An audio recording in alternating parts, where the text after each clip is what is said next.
번째는 고전 2016년 6월이네요. 6월에 25, 27 25번부터 27번까지 자, 문학 파트가 되겠습니다. 자, 수능에 문학이 출제되는 것은 기본적으로 우리가 딱 첫 번째 생각해야 될 것은 찾았어? 다 찾았지? 자, 기본적으로 생각해야 될 것은 연계될 것이다 라는 게 당연히 제일 기본적인 얘기죠. 연계가 될 것이니까 연계를 준비해야 된다는 것이고, 지금 우리가 기출문제를 통해서 보는 것은 어떤 식으로 문제가 출제되고 있고 어떤 작품들이 주로 출제되고 있는지 어떻게 읽고 풀어야 될지를 공부하는 거라고 생각하시면 되겠고, 이제 EBS 출판이 되면 거기에 등장하는 작품들은 준비를 해서 잘 분석을 하고 정리를 해서 들어가야 된다 생각하시면 됩니다. 한번 정리를 하고 문제를 풀면 그 후에는 계속해서 반복해서 읽으면 되는 거고요. 자, 그러면 지금 내가 수업을 할 때는 무엇을 주로 어떤 식으로 고전 시간은 정리할 거냐면 일단은 장르별로 시작을 할 거예요. 장르로 생각하면 제일 먼저 시작되는 부분은, 야, 내 목소리 조금 이상하지 않냐? 좀 탁하지 않니? 난 이상한데? 감기 걸린 것 같아. 미세먼지 오늘 좀 나쁘네. 아, 미세먼지가 오늘 나빠? 야, 그렇게 민감한 녀석은 아닌데. 자, 그래서 어쨌거나 장르상으로 치면 고대 가요부터 시작이 돼요. 고대 가요는 삼국시대 생각하시면 되는 거죠. 그렇죠? 옛날 삼국시대의 작품들을 생각하시면 되는데, 그때 주로 나오는 게 뭐 공무도화가라든가 구지가라든가 이런 거 있어요. 수능에 웬만하면 잘 출제가 안 됩니다. 수능에 잘 출제가 안 되는데 모의고사에 출제된 적은 있었고요. 6월, 9월이나 모평에 출제된 적은 당연히 있었고, 수능엔 잘 출제가 안 돼요. 고대 가요 다음에는 향가, 고려 소교, 고려 가요, 그 다음에 조선시대로 넘어오면서 고려시대와 조선시대에 연결되어 있는 가사, 악장, 시조 이런 것들이 출제가 되는데 장르가 그렇게 많지가 않아요. 고대가요, 고려가요, 신라 향가, 시조, 한시, 그 다음 가사, 요 정도가 고전 시가라고 볼 수가 있는데, 그 중에 수능에 주로 출제되는 것은 시조하고 가사가 주로 출제된다고 보시면 됩니다. 그러면 왜 시조하고 가사가 많이 출제되느냐? 많아서 그래요. 제일 많아. 그러니까 제일 많이 연구되고, 또 시조 중에는 연시조가 조금 더 많이 출제된 경향이 있습니다. 연시조가. 또 왜 연시조가 많이 출제되느냐? 연시조는 몇 개의 시조들을 묶어 놓은 것이기 때문에 당연히 길이가 웬만하지. 하나의 문학작품답다라는 거죠. 근데 단형으로 되어 있는 시조들을 내게 되면 다른 작품들을 여러 개 엮어서 내야 되니까 불편해요. 그래서 보기로 활용하는 정도로 쓰거나 뭔가 설명하는데 중간에 끼워 넣는, 문학을 설명하는 중간에 끼워 넣는 정도로 사용하지, 시조 몇 개를 이렇게 연결해서 내긴 불편하기 때문에 잘 안 나와요. 그러면 어쨌거나 고전 시가에서 수능에 가장 많이 출제되는 것은 연시조와 가사다. 그리고 유명한 작품들은 반복돼서 출제된다, 이렇게 생각하시면 돼요. 그럼 여기에 포인트가 있는 거지. 유명한 작품들은 반복되어서 출제되니까 기출문제를 무시하시면 안 되고, 기출을 공부하다 보면 이거 나왔었는데 또 나왔네 하는 것들이 나온다는 거예요. 올해 작년이지? 작년에 뭐가 나왔냐면 탄군가가 나왔잖아요. 그럼 탄군가가 여러 번의 모의고사에서 출제되던 녀석이다라는 거죠. 무슨 말인지 알겠지? 그러면 가사나 시조는, 특히 가사 같은 경우에는 과거에 출제됐던 것까지 해서 기본적인 작품들을 반드시 잘 정리해야 된다, 뭐 이런 얘기입니다. 뭔 말인지 알겠죠? 자, 그러면 일단 여기 나와 있는 건 뭔지 한번 봅시다. 자, 2016년에 6월에 나왔었던 건 어떤 게 나왔냐면 고려 소교에 대한 설명이 나와 있고 고려 소교가 나왔어요. 요것이 어찌 보면 고려 가요도 시험 문제에 잘, 수능이나 평가원에 잘 등장하지 않는데 등장했었던 해예요.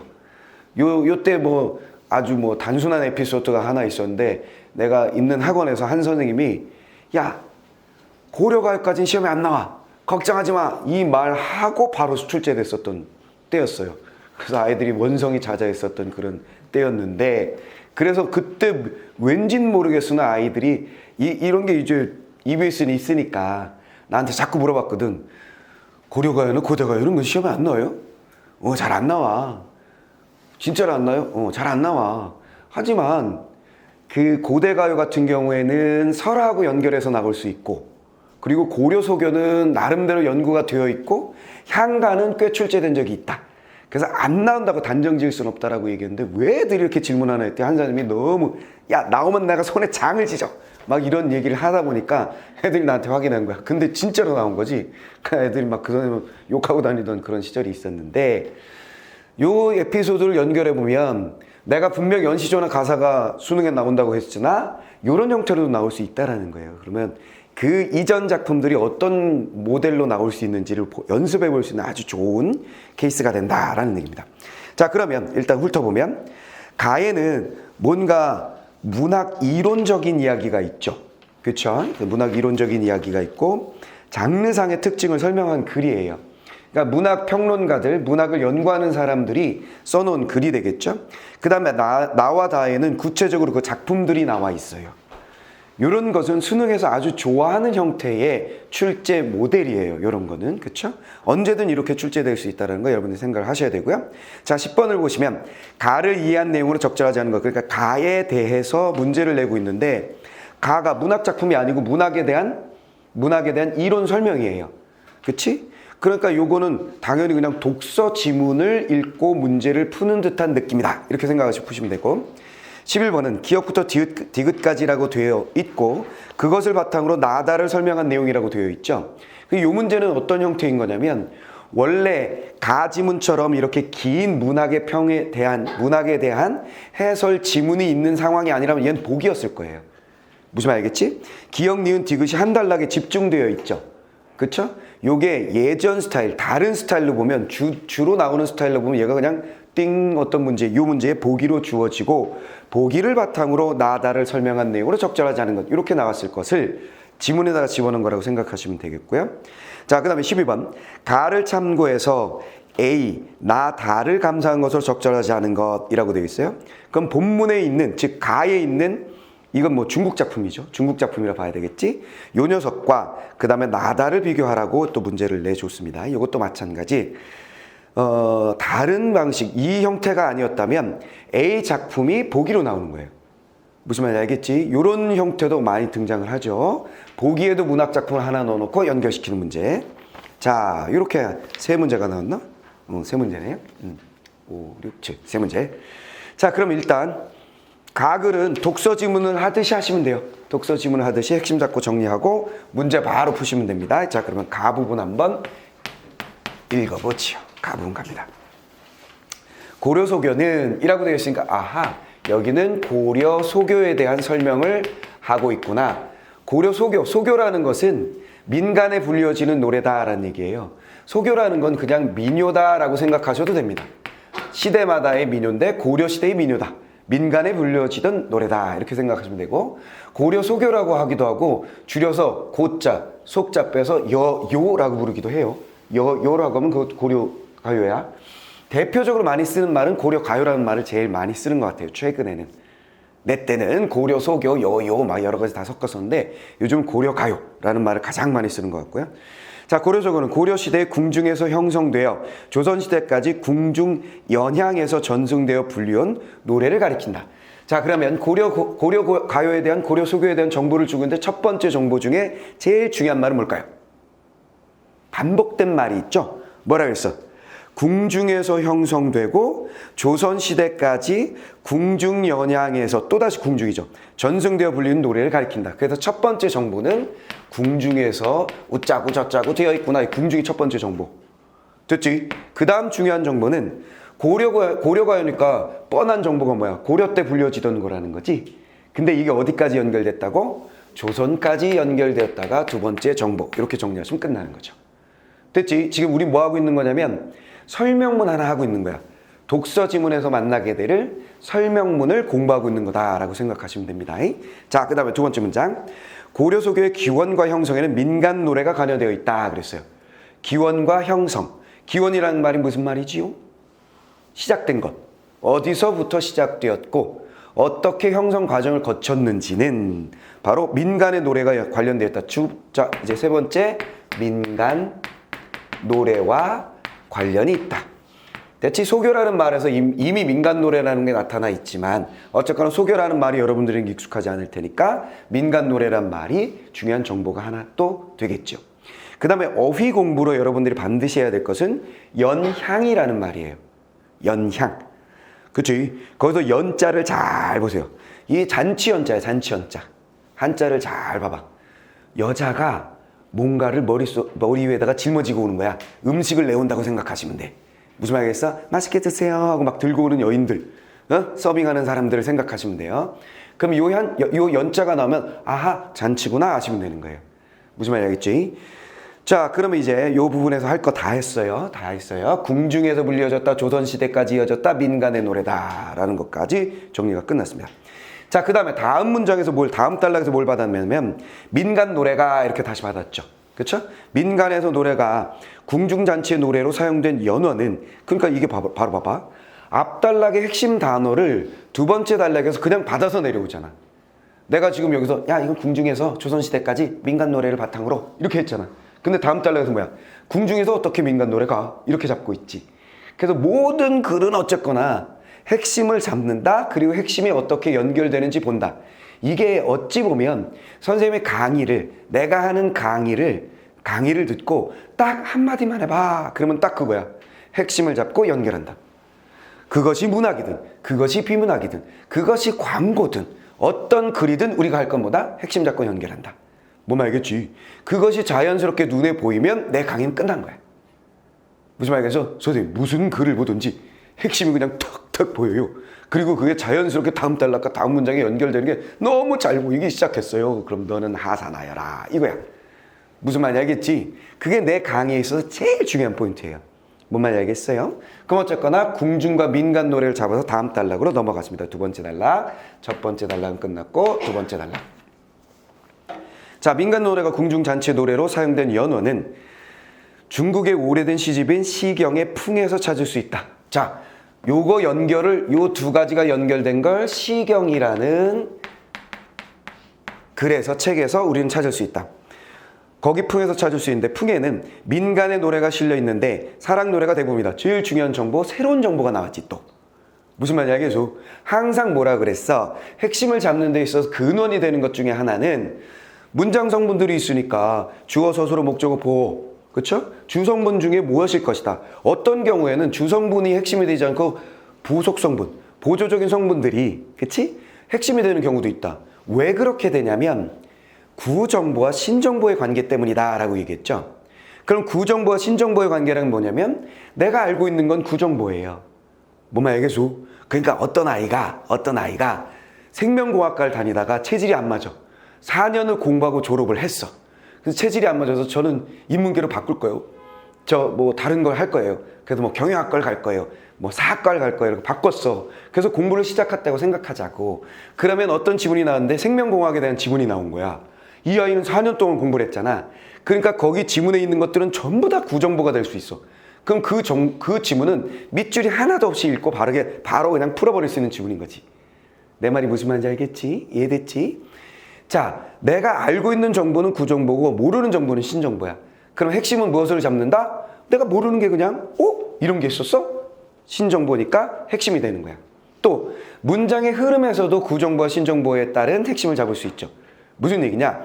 앞단락에서 이미 고려가요는 궁중에서 불려지면 민간의 노래다. 자, 이 민간 노래가 어떻게 궁중에서 불려졌지? 시경을 보면 알 수 있다. 해놓고 딱 새로운 말이 뭐가 나온 거야?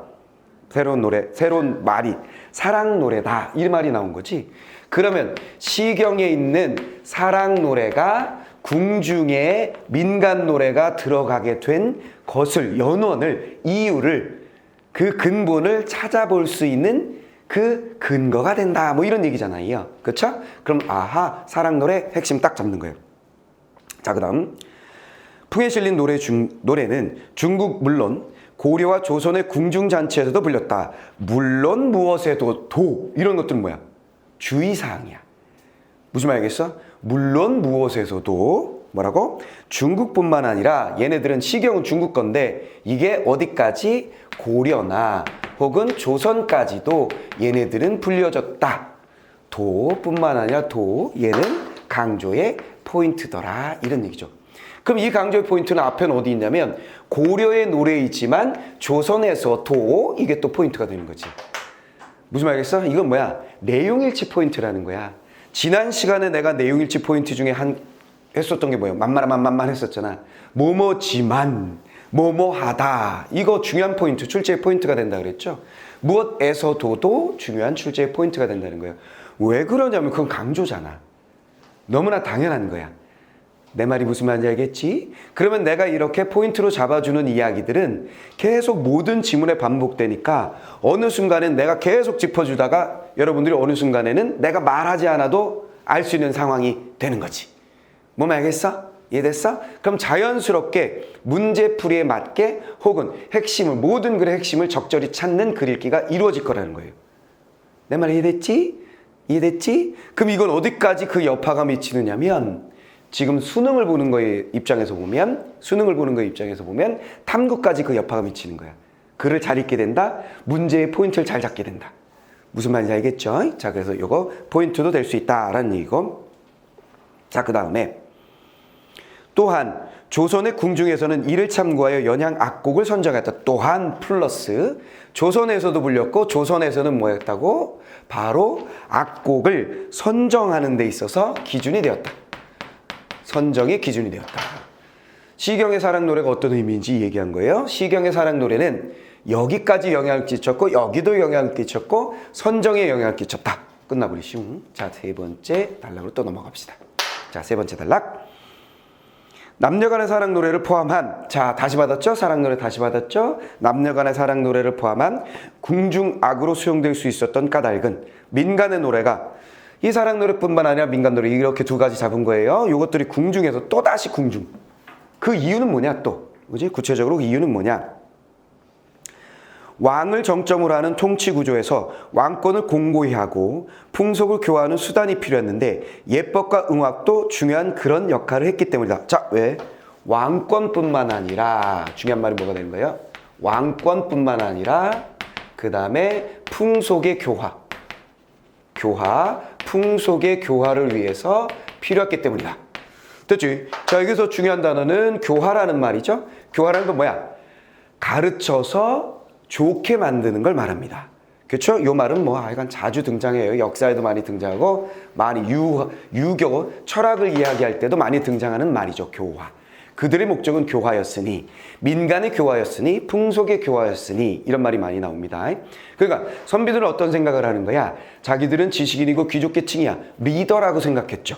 세상을 바꾸고 세상을 만드는 사람이라고 생각했어요. 그 중에 뭐냐면 지들은 열심히 공부해가지고 뭐 하는 거야? 사람들을 가르치는 거야. 백성을 가르치고 올바로 이끌어주는 존재라고 생각했죠. 무슨 말이겠지? 그 유교적인 사상과 이 사랑 노래와 민간 노래가 연관이 되어 있다는 거예요. 굉장히 엉뚱한 얘기다라는 느낌이 들긴 하죠. 자, 그 다음에 이때 그 과정에서 민중의 생활상을 진솔하게 반영한 생활상을 진솔하게 뜻이 뭐예요?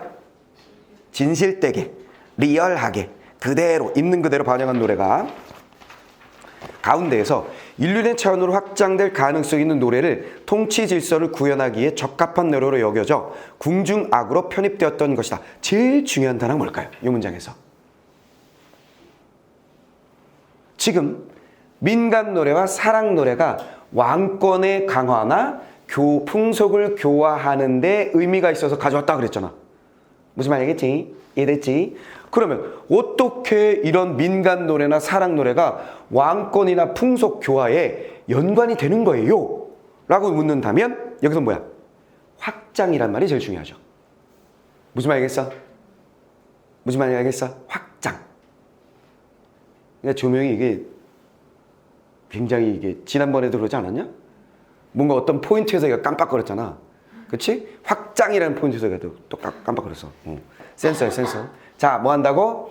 민간 노래와 사랑 노래가 궁중에 들어간다. 왜 들어갔냐? 왕권과 풍속 교화를 위해서 들어갔다. 그게 어떻게 되는데 사랑 노래이지만 진실한 민간의 생활을 담고 있는 노래이지만 그것이 확장이 가능하기 때문이다. 포인트 끝.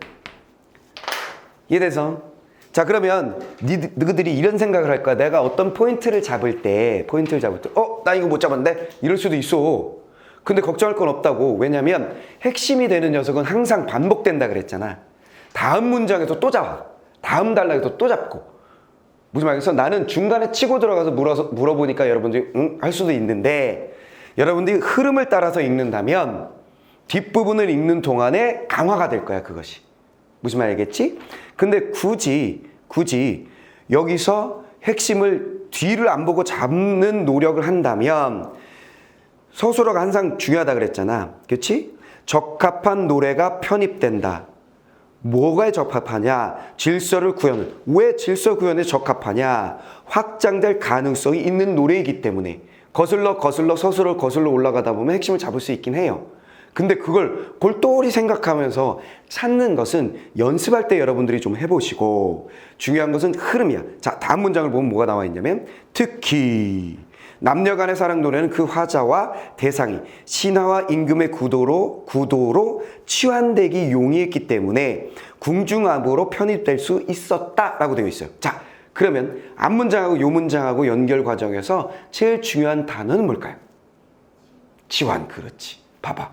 확장된다란 말하고 비슷하게 쓰이는 게 또 나오잖아. 치환이라고. 내가 뭔 말했는지 살짝 또 감이 잡히지? 즉 민간 노래와 사랑 노래가 왕권 강화나 풍속 교화라는 이런 유교적인 이념으로 확장되고 치환될 수 있기 때문이다. 이런 얘기야. 됐지? 이렇게 핵심이 잡히는 거야. 이처럼 민간가요의 궁중 악곡의 전환은 또다시 전환. 하층에서 상층으로 편입, 흡수 과정을 통해 상하층의 노래를 함께 향유한. 향유는 뭐야? 향유? 누리고 즐긴다 정도로 생각하시면 되겠어요. 향유라는 단어 굉장히 중요합니다. 향유라는 말은 지식인들이 뭔가를 쓸 때 아주 즐겨 쓰는 단어야. 향유, 누린다, 즐긴다. 그래서 한자 어휘 문제로도 등장하기 쉬운 단어니까 이런 단어들은 잘 봐주셔야 돼요. 그리고 이런 지문에서는 이 사람들이 어떤 단어를 구사하는지가 굉장히 중요해요. 왜냐하면 문학에서 문제를 낼 때 이 글을 쓴 사람 등이 문제를 내는 거 아니야. 그들이 쓴 글을 기반으로 문제를 내고. 뭐면 알겠지? 그럼 문학을 전공한 자들이 어떤 용어를 자주 사용하는지 이런 지문들에서 잘 보여준다고. 무슨 말이겠어? 그래서 향유 이런 용어들을 잘 씁니다. 이 사람들이. 자, 그래서 어쨌거나 이렇게 확장하여 치환하여 집어넣음으로써 즉 얘네들은 뭐야? 민간의 노래, 사랑 노래가 하층민의 진솔한 생활 감정을 가지고 있는 노래들이잖아. 그렇지? 근데 이거를 궁중에 가지고 왔다? 이건 상층부잖아. 그치? 왕권이나 풍속을 교화하겠다는 이 사상, 상층부의 사상이잖아. 뭐만 알겠지? 상층부 공간에 상층부 사상을 실현시키기 위해서 하층부의 것을 가져왔으니 당연히 이 확장과 치환은 상하에 상층부와 하층부 사이에 무엇이 이루어진다? 화합, 향유의 화합이 당연히 이루어지게 되는 것이겠지. 이해됐지? 어떻게 연결되는지 다 알았지? 글의 흐름을 잘 잡아. 자, 고려가요는 조선 때까지 이어졌는데 궁중에서 됐어요. 민간 노래 가지고 했죠. 어째 민간 노래였을까요? 시경 보면 알 수 있어요. 특히 사랑 노래 있는데요. 중국의 궁중뿐만 아니라 고려, 조선, 토 궁중에서 이런 거 갖다가 쓰긴 썼거든요. 중국 것까지 심지어. 무슨 말겠지? 그럼 왜 갖다 썼을까요? 왕권, 그 다음에 풍속 교화 이런 그들의 통치 사상, 유교적 사상에 필요했기 때문이에요. 아니, 근데 왜 진솔한 민간의 노래를 가져왔죠? 확장이 되니까요. 확장이라고요?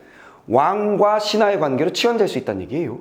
그러니까 하층의 노래를 가져와서 상층부에서 상층부의 사상을 위해 썼으니까 상하가 화합될 수 있잖아요. 이렇게 연결된 거예요. 얽히고 설키고 연결되는 고리를 봤니? 이해됐어? 자, 이렇게 내가 고리를 보여준 것을 여러분들이 글을 읽으면서 완성하라는 뜻 절대로 아니다. 알겠어? 그리고 글을 읽고 나서 연습 삼아 완성하라는 뜻도 아니야. 절대 아니야. 이건 내가 그렇다고 보여주는 것 뿐이고 흐름이 있다는 걸 느끼면서 읽는 건 필요하다는 거지. 핵심 잡고 연결. 핵심을 잡고 연결하는데 이건 이런 연결이군 이라는 걸 정리하거나 그걸 완벽하게 알아내라는 뜻 절대 아니야. 연결되고 있음을 느끼는 글읽기를 하고 핵심을 적절히 찾자는 걸 얘기하는 것 뿐이야. 내 말 이해됐어? 이해됐어? 욕심이 생겨서 해보는 것까지야 뭐라고 하겠습니까마는 무슨 말이 알겠지? 자, 그 다음. 자, 특히 끝났구나. 그 다음에 A 부분으로 넘어갔어요. A 작품을 하나 준 거죠. A 작품. A 작품을 이제 정리해 봅시다. A 작품 요거 중국의 작품이잖아요. 그러면 외국의 작품이네? 외국의 작품이 우리나라의 수능에 국어 문제에 나올 수 있습니까? 엄밀히 따지면 나오면 안 되죠. 어찌 보면 국어 시험은 국어, 우리 문학을 테스트하는 거니까 우리 문학이 나와야 된단 말이야. 근데 놀랍게도 수능의 초창기에는 외국인 시가 우리말로 번역된 게 나왔었어요. 영미 시가 나온 적이 있었어요. 그땐 나도 놀랐죠. 가르치는 나도 이거 미친 거 아니야? 이게 왜 나왔지? 했었죠. 그리고 또 나온 게 뭐가 있었냐면 중국의 시, 두보의 시가 나올 수 있어요. 그러면 이거 미친 거 아니야? 라고 할 수 있는데 그 출제한 사람은 사실은 할 말이 있어요. 왜냐면 번역도 우리 문학이거든요. 무슨 말이죠? 그리고 역사상 보면 번역 문학 중에 최고봉, 과거의 번역 문학의 가장 아름다운 시대를 열었던 건 바로 두보이 시의 번역이야. 우리 글자를 만들고 나서 두보이 시를 번역했으니까. 그래서 중국인의 시지만 우리가 글자를 만들고 난 후 우리 글자 가지고 걔네들 걸 번역해서 사람들이 나누어 읽는 그 과정은 우리식으로 그걸 수용한 것이기 때문에 충분히 출제돼도 할 말은 없는 거야, 사실은. 뭔 말 알겠어? 그래서 이런 한시라든가 혹은 중국의 한시를 우리말로 번역한 언해라고 해. 그런 것들은 출제될 수도 있으나 빈도는 굉장히 낮다. 나온다고 놀라진 마라. 뭐 그 정도고. 관관저구, 제하지주, 요조숙녀, 군자구 예를 들면 필요 없고 한자는 우리가 뭐 봐야 뭐 모르잖아요. 제끼고 꾹꾹 우는 물수리 한 쌍. 됐죠? 여기는 뭐야? 물수리 한 쌍 끝. 그렇다면 요 녀석은 뭐다? 물수리라는 것은 그냥 새. 중요한 포인트는 요거야. 한 쌍이 있구나 끝. 그 다음 하수의 모래톱에 있다. 자, 모래톱에 하수. 하수라는 건 물이겠죠. 황화물, 뭐 물이겠지. 그 하수에 구체적으로 할 필요 없고 그 다음에 모래톱에 있다. 이것도 필요 없죠. 모래톱에 있다. 있음. 얘는 별로 필요 없는 정보. 제일 중요한 정보는 새가 한 쌍이 있다라는 것이 가장 중요한 정보이겠지요. 관습적으로다가. 자, 그 다음에 두 번째 부분. 요조숙녀는 군자의 좋은 짝이다. 요조숙녀는 뭔지 알지? 정숙한 여인 정도? 군자는 뭐야? 지금으로 치면 신사, 젠틀맨 정도? 그죠? 의짝. 즉 좋은 여인은 좋은 남자와 짝을 이룬다 빠밤 딱 이렇게 연결되는 거지. 그치? 얘는 이틀이야. 그리고 내가 중간에 이렇게 끊었잖아. 자, 한시는 중국의 한시지만 우리가 그것을 그대로 갖다가 썼죠. 고려시대 한시, 조선시대 한시가 존재합니다. 그리고 한시는 우리 문학이야. 무슨 말이겠어? 우리 작가가 쓴 작품은 우리의 문학이니까 당연히 출제될 수 있어요. 다행스러운 건 한시가 나오면 우리는 땡큐야. 왜? 한자를 읽으라고 하지는 당연히 않을 거 아니야. 그러면 그걸 현대어로 번역한 걸 보고 하라고 그러니까 쉬운 현대문학이 돼버려요. 무슨 말인지 알겠지? 자, 그러면 일단 그렇게 나온다고 치고 이 4행짜리 한시를 볼 땐 이렇게 세트로 보는 거야. 즉 1행, 2행, 전반부, 3행, 4행, 후반부로 나누어서 이야기가 되고 보통 이 앞부분이 선경이고 보통이다. 여기 뒷부분이 후정의 구도야. 알겠지? 선경이란 건 뭐야? 주변의 자연경관, 자연사물을 얘기했죠. 자연사물을 이야기했고 이 녀석은 뭐예요? 인간사에 대해서 이야기합니다. 이런 식의 구도를 띠는 게 일반적인 한시 구도다라는 틀을 알고 있으면 한시가 나왔을 때 어떻게 정리해야 될지가 뻔해지는 거죠. 됐지? 요거만 그냥 압시다. 자, 그 다음에